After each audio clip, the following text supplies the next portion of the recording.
Kenapa duit raya lebih selamat kita tukar jadi emas? Setiap kali kita raya kita dapat duit kan? Tapi cuba perasan, berapa lama je duit tu bertahan? Selalunya habis dalam masa beberapa hari sahaja. Sebab duit mudah untuk dibelanjakan, nampak sahaja sikit tuan-puan, tapi kita guna sikit-sikit akhirnya habis macam tu je. Tapi bila kita tukar kepada emas, nilainya lebih terjaga.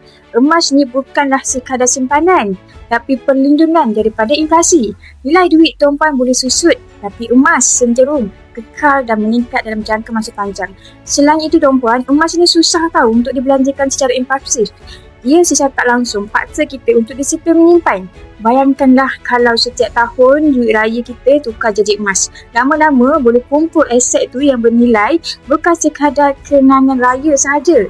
Kita dapat duit raya dan kita tukar kepada emas. Bezanya jelas sangat. Duit raya bagi kegembiraan sementara, tapi emas bagi keselamatan untuk jangka masa panjang.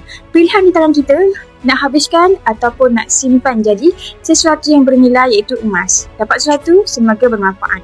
Kepada anda yang belum lagi buka akaun Gap untuk bermula buat simpanan emas, boleh DM saya dekat profile ataupun isi dekat beg biru untuk saya guide satu persatu.